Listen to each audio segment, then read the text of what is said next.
안녕하세요. 책 읽어주는 초록 아지매입니다. 약 먹으면 안 된다. 제10장 항우울제 때문에 자살하다. 항우울제의 정체는 각성제, 자살, 공격, 구토, 불안의 원인이 되다. 부작용 중 자살 행동이란 우울병이 늘고 있다. 최근 10년 동안 우울증이 급증한 상황이 왠지 두렵다.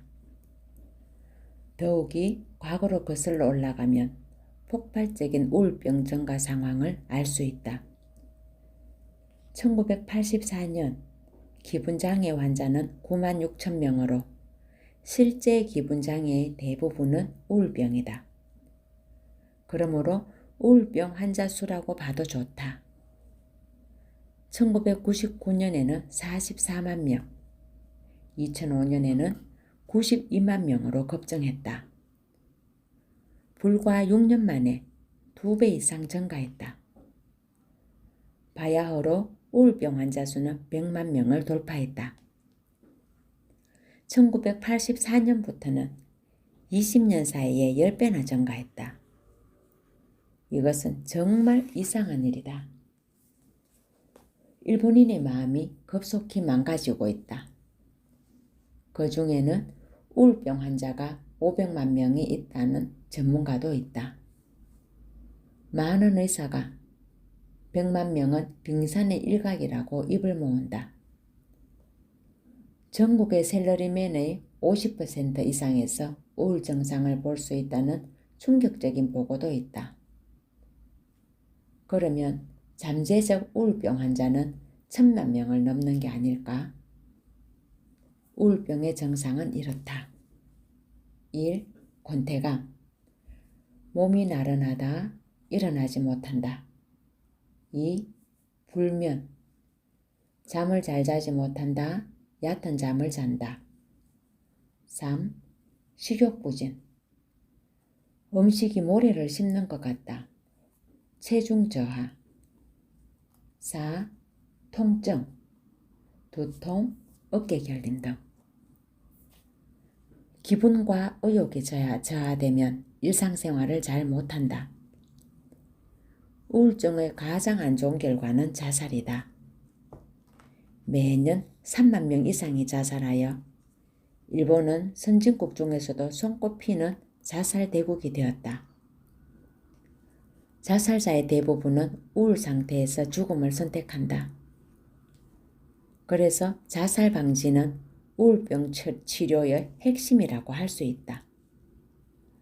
하지만 베스트셀러 항우울제 팍실의 첨부문서 부작용란에는 자살 기도에 관한 주의 내용이 있다. 나쁜 농담으로 치부할 수는 없다. 또한 부작용은 그것만이 아니다. 불안, 초조, 창란, 환각, 전율, 빠른 맥, 경련, 구토, 설사, 혈액 이상, 간장장애, 신장장애 등등 다 서지 못할 정도로 많이 있다. 여러 가지 이상을 발생시키는 동물이라면 건강한 사람이라도 정신상태가 이상해질 것이다. 공격성의 주의 의무화. 항우울제 SSRI의 부작용으로 가해 행위. 이것은 독토신문의 표제어다. SSRI란 현재 우울병 환자에게 첫 번째 선택약으로 널리 투여하고 있는 대중적인 항우울제이고 대표 상품은 팍실이다. 팍실은 시장 점유율 50%를 차지한다.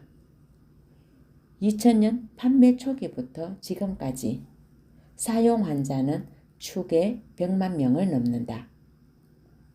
그 외에 SSRI 종류의 약에는 데프로멜, 루복스, 제이조로포트 3가지 상품이 있다. 비슷한 작용을 하는 SNRI 약물도 가해 행위 때문에 주의 대상이 되었다. 2000년에 승인된 상품명은 트레드민이다. 사용 환자 수는 연간 40만 명으로 추정한다. 항우울제를 투여받은 환자는 둘 다 합쳐 추계 500만 명 이상이다.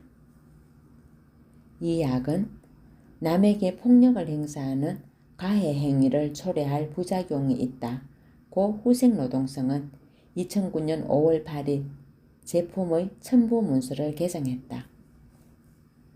공격성이나 가해 행위에 관한 주의 표시를 하도록 제약회사에 지시를 내렸다. 아내의 머리를 금속으로 때리다.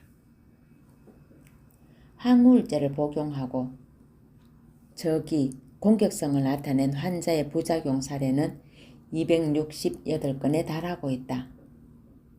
그중 남에게 폭력을 행사하는 가해 행위의 우려가 있었던 39건을 조사했더니 약물과 가해 행위의 인과관계를 부정할 수 없는 예가 4건이나 있었다고 한다.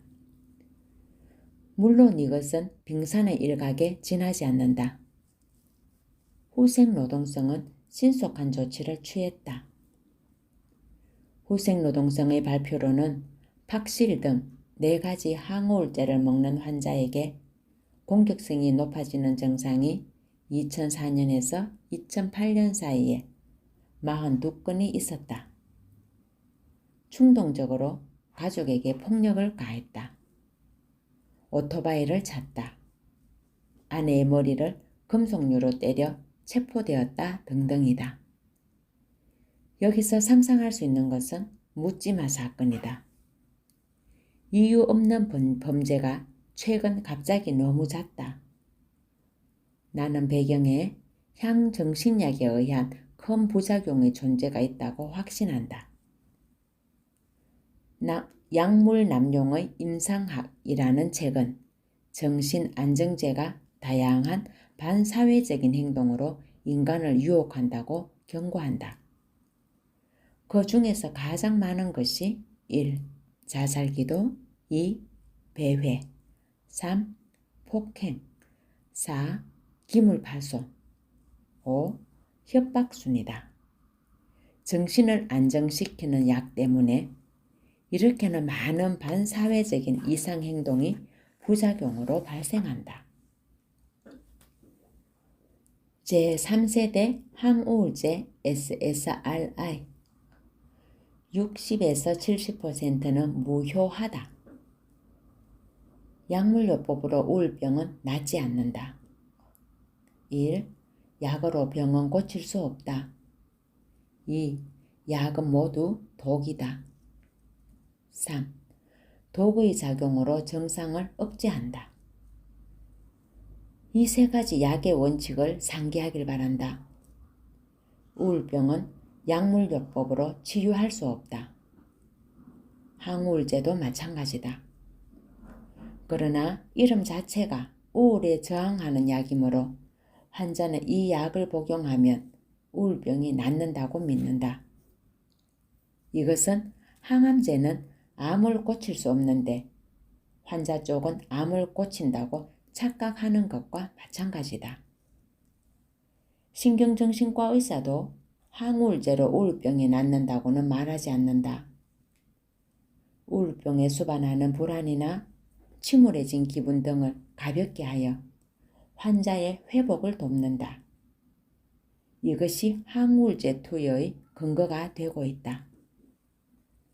그러나 현실적으로는 향정신성 병약에 따른 독의 작용으로 불안, 초조, 분노, 구역질, 휘청거림 등에 휩싸인다. 침울해진 기분을 가볍게 하기는커녕 더 심해진다. 그러므로 우울병은 좀처럼 낫지 않고 더 길어진다. 병원에서 투여하는 다양한 약에 의존하는 중독 환자가 되기 때문이다. 예를 들면 불안, 이것은 뇌가 느끼는 것이다. 불안을 가볍게 한다는 것은 뇌의 기능을 약물로 조작하는 것임이 틀림없다. 약을 먹고 충격사하다. 우울병 약물요법의 역사는 오래되었다. 1950년대부터 항우울제를 우울병 환자에게 처방하였다. 이런 항우울약은 목마름, 변비, 나른함 등의 가벼운 부작용에서 배뇨장애, 심장 이상, 다량 복용하면 심폐정지로 사망하는 충격적인 부작용까지 숨어 있다. 약으로 말미암은 상당한 희생자가 있었겠지만 포면화되는 일은 전혀 없었다. 이것은 현재 매년 27만 명이나 학살하고 있는 항암제도 마찬가지다. 우울병 치료약으로 쇼크사가 잇따라 발생해서 신경정신과 의사도 제약회사도 감당할 재간이 없다. 그래서 개발한 것이 제3세대라고 부르는 항우울제다. SSRI라 부르는 향정신약으로 선택적 세로토닌 재흡수 억제제라는 기나긴 영어의 머리글자를 딴 것이다. 1999년 4개 상품을 승인하였다. 2000년에는 신약 SNRI도 등장했다. 효과는 두 개가 거의 비슷하다. 부작용은 과거 항우울제에 비하면 적다고 선전한다. 이 무렵부터 우울병은 마음의 감기라며 편안한 마음으로 의사의 진찰을 호소하는 매스컴 캠페인을 방영했다. 독작용으로 신경수용체를 차단하다. 우울병이란 도대체 어떤 병일까? 의욕이 나지 않는다. 일어나는 것이 괴롭다. 살아있는 것이 는들이 난다. 등등. 마지막에는 자살이라는 최악의 사태에 이르는 사례도 적지 않다. 뇌 안에는 세로토닌 등 다양한 신경전달 물질이 존재하고 신경세포에서 방출되어 다른 신경세포의 수용체에 결합한다. 이렇게 세포 간의 정보를 전달하고 있다. 우울병 환자는 세로토닌의 양이 감소해서 뇌의 활성도 낮아진다. 게다가 수용체에 다 결합하지 못한 세로토닌은 방출한 신경세포로 돌아가 재흡수된다. SSRI 등 항우울제는 재발을 억제하여 정보 전달을 활성화시키려 한다. 다만 차단작용 자체가 신경세포에는 유독작용이라는 사실을 잊으면 안 된다. 금단 증상으로 구토하고 휘청거린다. 제3세대 약은 서서히 복용량을 늘려가는데 이것이 무섭다. 효과가 나타나기까지 2주일은 걸린다. 복용 초기 정량시의 드물게 부작용으로 불안, 초조감, 신경질 등의 증상이 나타난다. 불안정한 정신상태는 행동증후군이라는 병명까지 붙여졌다. 불안을 없애는 약으로 불안해진다. 참으로 이해가 안 가는 어처구니 없는 이야기다. 약 30-40%의 환자에게는 효과가 있다고 한다. 하지만 반대로 말하면 60-70%에는 효과가 없다는 이야기다. 그들에게는 불안, 초조, 분노 등의 부작용만이 엄습해온다. 환자에게도 고통이다. 그래서 고통스러우니 중지해달라고 의사에게 부탁한다. 그러면 대답은 단호히 NO다. 복용 중에 끊으면 구토, 현기증, 휘청거림이라는 중단 증후군이 증상이 나타난다. 이제 끊고 싶어도 끊을 수 없다. 환자는 계속 복용해도 지옥, 물러나도 지옥이다. 중단 증후군이란 간단히 말하면 약물 금단 증상이다. 이렇게 환자는 중독 환자로 양성되어 간다. 이 무서운 조작을 알고 있는 우울병 환자나 가족은 전혀 없을 것이다. 다재남용. 우울병이 낫지 않는 것은 다양한 약 때문이다. 이상 증상은 다재 처방의 부작용이다. 신경정신과나 심료내과 등 전문의에게 진료받는 환자 216명 중에 14%가 3가지 이상의 항우울제와 다른 약을 병용하고 있었다. 항우울제만 3가지 이상, 신경정신과에서도 항우울제는 2종류만 사용하는 것이 타당하다고 한다. 우울병 치료에는 더욱 큰 문제는 다재 처방이다. 항우울제는 10년 사이에 종류가 늘었다. 신경정신과 의사는 약을 복수 투여한다. 이 중에 하나는 효과가 있겠지라는 분위기다. 간호사 S씨는 5년 전에 우울병이라고 진단받아 대학병원 신경정신과에 심료내과를 전전했다. 그 사이에 복용하는 약의 종류와 양은 놀랄 만큼 늘어났다. 항우울제 2가지, 항불안약 1가지, 수면제 2가지다. 그 결과 머리는 멍해지고 감정기복이 심해지고 표정이 없어지고 울거나 웃지 못하고 고독감에 시달리게 되었다. 보통 주위도 본인도 이것을 우울 증상이라고 착각한다. 우울병이라 어쩔 수 없다며 포기한다. 하지만 그렇지 않다. 이것은 각양각색으로 처방받은 항우울제, 향정신약으로 인한 심각한 부작용이다. 내저짐파시치를 괴롭힌 진짜 원인은 도쿄신문은 다재 처방의 악영향에 경종을 울렸다.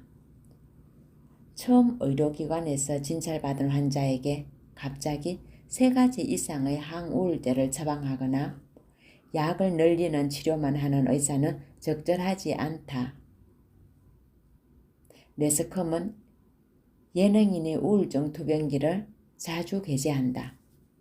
예를 들면 슈칸겐다이는 독점 특종 기사로 내저짐팥이 사라진 5년간 우울증과의 싸움이라는 기사를 게재하였다.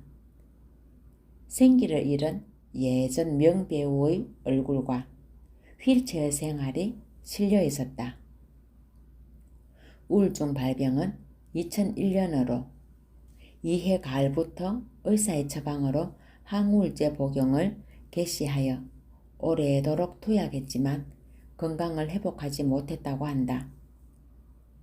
약이 잘 들을 때는 건강을 회복하나 때로는 조정 상태가 된다.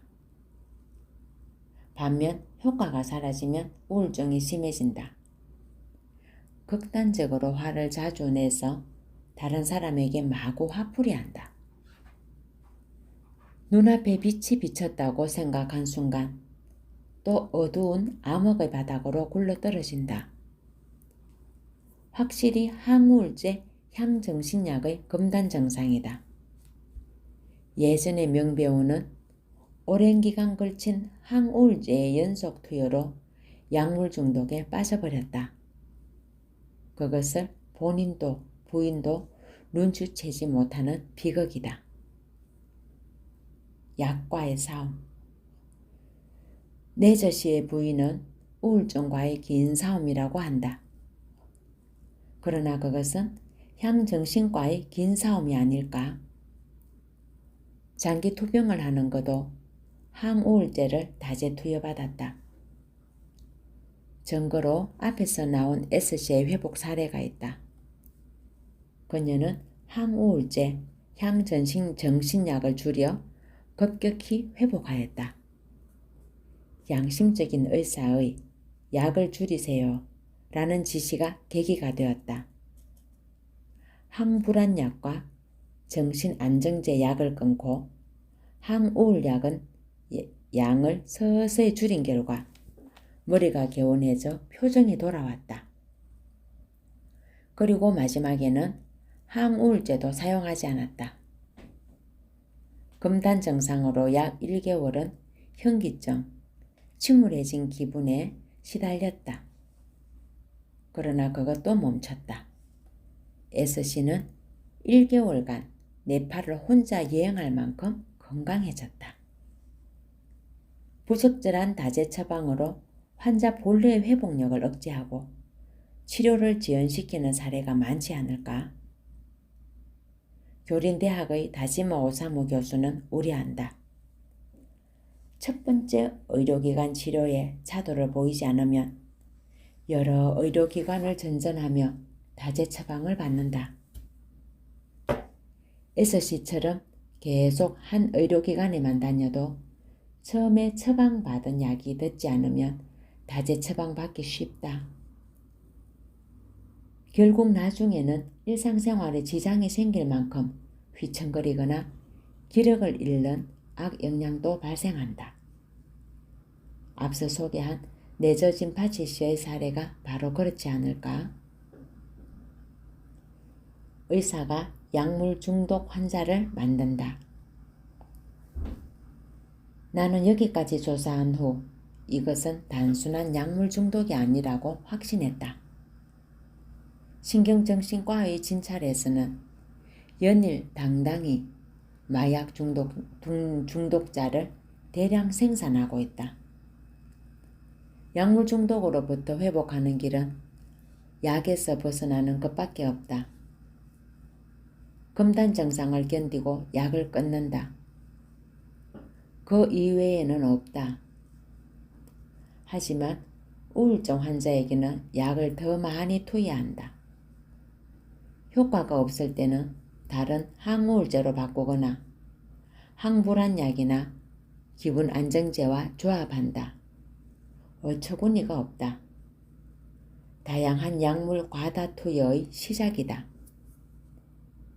일본은 항불안약의 소비량이 미국의 약 7배다. 미국은 SSRI만 사용한다. 그러나 일본은 항불안약도 환자에게 투여한다. 항불안약과 기분안정제도 항우울제 같은 향정신성병약, 즉 마약이다. 특히 항불안약은 단시간에 효과가 사라진다.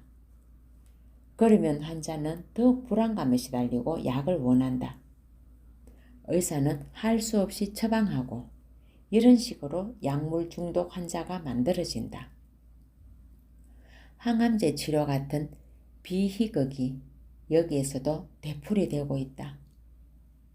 의사는 눈앞에 나타나는 증상을 없애는 것만이 치료라고 믿고 있다. 그 후의 재발 약물 중독에 의한 금단 증상은 아랑곳하지 않는다. 그것보다 약 매상 증가에만 열을 올린다. 환자의 회복보다 병원의 경영이 우선이다. 이것이 현재 신경정신치료의 악마적인 현실이다. 항우울제 박실. 우울병약 때문에 공격적으로 변해 살인을 저지르다. 투여 후에 격분하여 타인을 살해하다. 박실은 대표적인 우울병약이다. 복용 중인 환자 수는 일본 국내에서만 무려 123만 명에 이른다. 일본에서 2000년부터 판매를 시작하여 2006년에는 매상이 약 560억 엔으로 항우울제 시장의 25%를 차지하는 인기 제품으로 항우울제의 대명사가 되었다. SSRI라는 항우울제의 일종, 바로 기센틴 염산수화물이다. 한편 우울병의 기분장애 환자 수도 비례하여 급증하고 있다. 그 밖에도 일본에서는 약 30가지나 되는 항우울제를 염가 판매하고 있다. 항우울제를 먹고 살인을 저지르는 일도 있다.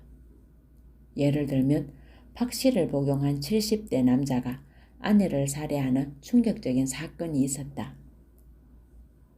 최악의 부작용이 발생하고 말았다. 이 남성은 원래 치매 환자로 합병증으로 우울증이 생겼는데 박실 복용이 환자를 공격적으로 만들어 비극을 부르고 말았다. 당신이 우울증으로 병원 문을 열면 거의 100%의 확률로 틀림없이 박실 같은 항우울제를 처방받는다. 조울병 환자가 이러한 약물을 복용하면 조증일 때 이상한 흥분 상태가 되는 증세를 보고한 예도 있다. 항우울제를 복용한 환자가 폭력을 행사하여 사람을 해치는 소위 공격성 가해 행위 증상이 나타나고 있다. 격분, 즉 초조함 때문에 공격한다. 앞서 말했듯이 이 약을 복용하고 살인을 저지른 참극도 있다. 그 밖에도 격분, 즉 초조감을 증가시켰다는 보고도 있다. 항우울제를 복용하면 흔히 말하는 화가 치밀고 격분한 상태로 변한다. 치료 현장 의사의 약의 부작용일 가능성이 있다는 곤혹스러운 발언도 있다. 2009년 3월 6일 후생노동성은 이들의 보고와 함께 조사에 착수할 것을 발표했다. 매스컴에서도 충격을 받았다. 항우울제로 공격 반응을 보인 것은 5년 동안 42건이다. 후생노동성 부작용 조사로부터 일본 후생노동성에 따르면 가해 행위가 보고된 항우울제는 박실 외에 제이조로포트, 데프로메, 루복스 4가지다. 사람을 살해한다. 교도소에 넣어버리자. 박씨를 처방받은 환자의 주요 공격 행위는 오토바이를 차거나 차를 쳤다. 45세의 남성이 아내의 머리를 때려 중상을 입혔다. 그 중에는 이대로는 사람을 죽일 것 같아요. 교도소에 넣어주세요. 라고 부탁하러 온 남자 고등학생도 있었다. 이 학생은 자신의 사리를 제어하지 못해 공황에 빠졌다. 항우울제라는 향정신약으로 사리가 제 멋대로 내 안에 생긴 것이다. 42건이나 되는 가해 행위 중 박씨를 먹은 후 일으킨 사건이 28건으로 가장 많다. 제조 판매 원인 걸락소 스미스 클라인사의 조사에서는 박씨를 처방한 의사는 약과 공격성의 인과관계는 5건만 확실하다고 판정했다. 18건의 사건은 의심된다. 부정할 수 없다. 관련성이 있다고 미온적으로 판단했다. 무차별 살인의 원흉 항우울제 투여의 중대 부작용으로 환자에게 공격성이 나타났다. 사태를 심각하게 인식한 후 후생노동성은 다음과 같은 조사에 착수했다. 1. 전문가로부터 의견을 구한다. 2. 다른 항우울제에 관한 조사. 3. 전면적인 정보 수집 등이다.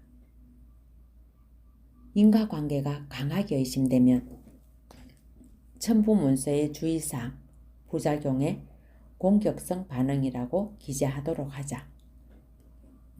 그러나 후생노동성이 파악한 42건의 사례는 현장 의사의 자발적인 정보 제공에 따른 것이다.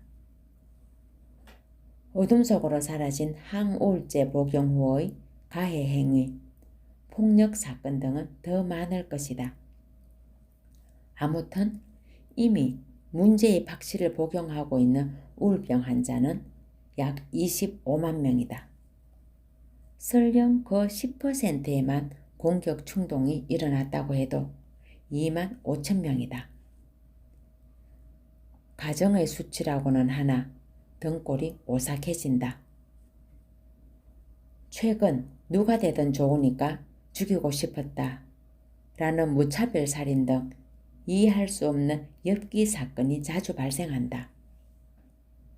사건 피의자는 대부분 항우울제나 항불안약 등의 향정신성 약을 처방받고 있었다.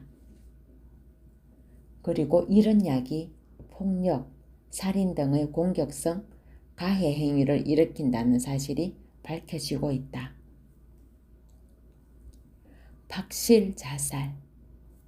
항우울제가 자살을 가속시킨다. 항우울제로 말미암은 공격성은 타인뿐만 아니라 환자 자신에게도 향한다. 박실 복용으로 우울병 환자의 자살이 증가하고 있다.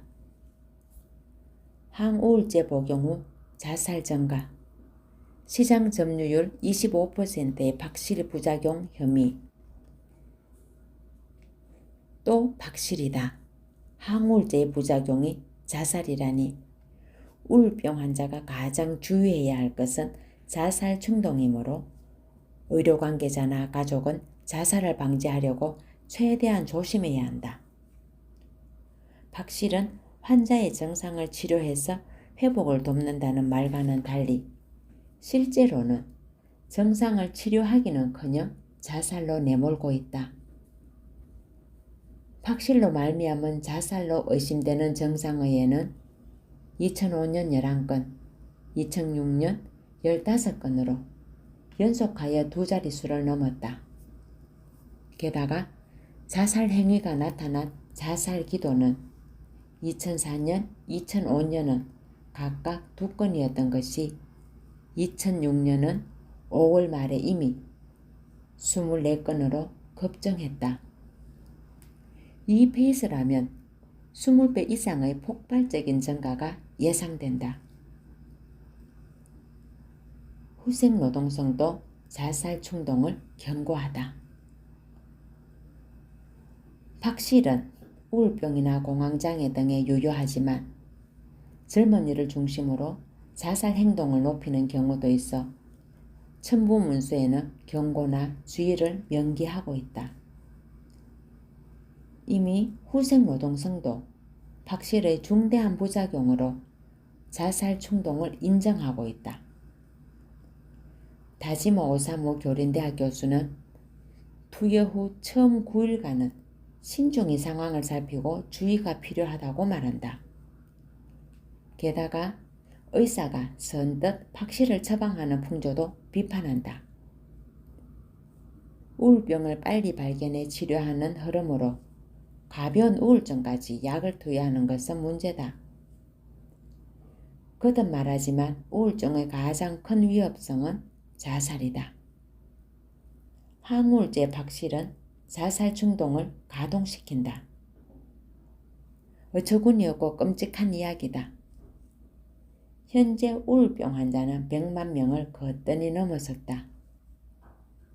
그들은 분명히 신경정신과에 간다. 그곳에서는 박실 같은 항우울제를 투여한다. 이런 약에는 자살 충동을 자극하는 부작용이 있다. 연간 3만 명이 넘는 사람들이 스스로 목숨을 끊고 있다.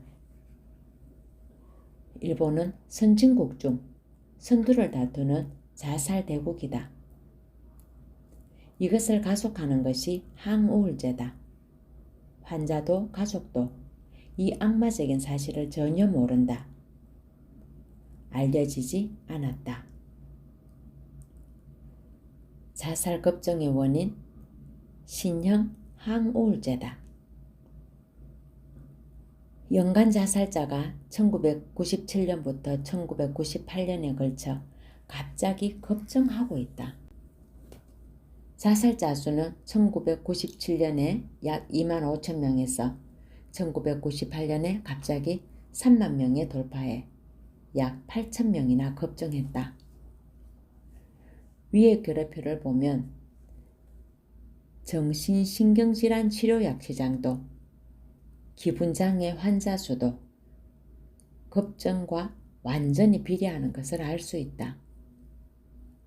모두 1998년에서 1999년 무렵부터 갑자기 오름세로 증가하기 시작한다. 당시 무슨 일이 일어난 것일까? 그 해는 바로 SSRI라 부르는 신형 항우울제가 출현한 해다. 1999년 4가지 새로운 상품을 승인하였다. 2000년에는 SNRI 항우울제도 등장했다. 확실히 대표적이다. 향정신약은 승인 전에도 임상 현장에서 많은 우울병 환자에게 치료약으로 투여한 것이 틀림없다. 신형 항우울제는 자살기도, 즉 자살 충동에 큰 부작용을 갖고 있다. 신약의 급증과 자살자의 급증, 이것은 우연의 일치가 아니다. 자살을 가속하는 약이 1990년대 말에 등장하여 매상이 급신장하고 있다. 이런 자살 촉진제를 복용한 환자의 자살이 급증하는 것도 당연한 이치가 아닐까? 정부는 자살 방지 캠페인을 펼치고 있다. 그러나 가장 흉악한 범인은 항우울제는 전혀 언급하지 않는다. 제약이권의 정치력에 등골이 오싹해진다. 태아의 심장기형 이상이 발생한다. 박씨를 복용은 태아에게 나쁜 영향을 준다. 박씨를 복용한 여성에게서 태어난 신성아에게 심장기형 같은 선천적인 장애를 안고 태어나는 비극이 속출하고 있다. 2008년까지 9년 동안 87건이나 되는 피해 사례를 확인했다. 이 단체는 이런 현상에 대한 주의 경고가 충분하지 않다며 2009년 10월 21일 제약회사와 후생노동성의 경고 표시 개선을 요구하며 진정서를 제출했다. 임신 가능성이 있는 여성에게는 원칙적으로 박씨를 투여하면 안 된다고 약피해 옴버저퍼슨 회의는 말한다. 이미 2005년 12월 미국 식약의약품국 FDA는 박씨를 복용한 여성이 선천성 심장질환이 있는 아이를 출산할 위험은 2배다라고 경고했다. 그리고 태아에 대한 의약품의 위험도를 나타내는 등급을 한 단계 올리도록 조정했다. 그만큼 박씨는 위험한 약이다. 그러나 환자도 의사도 무관심하다. 이 단체의 조사에서는 박씨 투여 여성에게서 태어난 아이의 심방중격 결손의 심장질환을 중심으로 한 선천적 장애의 부작용 보고를 19건 확인했다. 게다가 박씨에는 중독성이 있어 중단하면 1. 현기증 2. 두통 3. 불면 등의 이탈 증상, 즉 금단 증상이 일어난다. 임산부가 먹으면 이탈 증상이 신생아에게도 나타난다니 두렵다.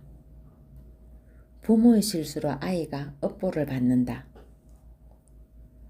부작용 증세에 관한 사례 보고에서도 1. 호흡 억제 6건, 무호흡 3. 떨림 4. 가사 14건 등 신생아 이탈 증후군이라 여겨지는 증세의 예가 68건이나 확인되었다. 부작용 보고 사례는 다른 항우울제를 포함하면 100건에 달하는데 특히 박실로 인한 피해가 두드러진다. 그만큼 위험한 약이라는 걸 인식하고 사용하지 않는 것이 좋다. 리탈린, 향정신약, 복용 후 돌연사, 심장질환이 속출하여 FDA도 경고하다. 리탈린 사용을 경고한다. 복용자 중 25명이 사망하다. 미국 식품의약품국 FDA도 권고한다. 중추신경 자극약인 리탈린을 복용하면 돌연사나 심장장애의 위험이 늘어날 가능성이 있다고 공표했다. 상품에 경고를 첨부해야 한다고 FDA는 강조한다. 리탈린의 약품명은 염산 메틸페니데이트다. 미국에서는 주의력 결핍, 과잉행동장애 ADHD의 치료약으로 남용하고 있다. 집중력이 없고 진덕하지 못한 아이를 병으로 간주하고 화학약물 투여로 치료한다는 어쩐지 두려운 발상이다. FDA의 약물안전위험관리 자문위원회의 조사에서는 1999년에서 2003년에 어린이 19명을 포함한 복용자 25명의 사망 사례가 확인되었고 리탈린 복용자 역시 심각한 심혈관 질환 사례 54건이 보고되었다. 물론 이것이 엄청난 피해의 일부라는 사실은 말할 것도 없다. 어린이란 장난치는 걸 좋아해서 본래 진덕하지 못한 존재다. 개구쟁이, 말괄량이. 어린이 본래의 체질을 약으로 치유한다는 의사의 생각에는 소름이 끼친다. 약물 이권은 천진난만한 어린이의 세계까지 악마의 손톱을 쑤셔넣고 있다. 미국에서 리탈린을 복용하는 환자 수는 한 달에 어린이는 약 200만 명, 어른은 약 100만 명이라고 한다. 졸도할 정도로 많다. 비슷한 향정신약으로 아데랄이 있다. 이 약을 먹고 미국에서 24명이 돌연사했다. 캐나다에서는 2005년 복용 환자 중 20명이 갑자기 사망하여 판매 일시 정지 조치를 내렸다. 각성제와 동일, 일본에서도 중독자 속출하다. 리탈린을 복용한 어린이와 어른이 갑자기 사망하고 심장병이 속출하고 있다. 더 이상 강 건너 불균형이 아니다. 일본에서도 리탈린을 많이 사용하고 있으며 이 약 때문에 적어도 16명이 갑자기 사망했다. 향정신약의 하나로 각성제와 구조가 흡사하다. 일본에서는 좀처럼 치료하기 어려운 우울병이나 감인증의 치료약으로 처방을 인정하고 있다. 세계에서는 이미 66개국에서 ADHD의 치료약으로 사용하고 있다. 그러나 우울병으로 사용 가능한 것은 일본뿐이라니 끔찍하다. 그리고 부작용으로 보이는 전신경련의 사례가 보고되고 있으며 2002년 11월 사용상의 주의 중에 그 사실을 명기하였다. 예전에는 가벼운 우울병에도 의사가 선뜻 리탈린을 처방하였다. 따라서 입수하기 쉬워 일반인 사이에서 유사 각성제로 리탈린 중독이 퍼져 있었다. 1998년 이후 후생성이 이 약의 처방전을 엄격하게 관리하여 손에 넣기 어려워졌다. 마약 중독자들이 인터넷 게시판에서 입수 방법을 거론하는 사례가 잇따랐다. 2003년에는 대학생이 리탈린을 대량으로 먹은 후 자살했다. 2004년에는 의사가 위조 처방전을 이용해 약국에서 약을 가로챈 혐의로 체포되었다. 또 중독자가 약국을 습격해 리탈린을 훔치는 사건도 있었다. 이제 리탈린 제한은 합법적인 각성제 지옥으로 변했다. 리탈린 중독자와 판매 의사. 우울병으로 신경정신과를 방문한 후 리탈린을 처방받고 중독에 빠지는 사례가 많다.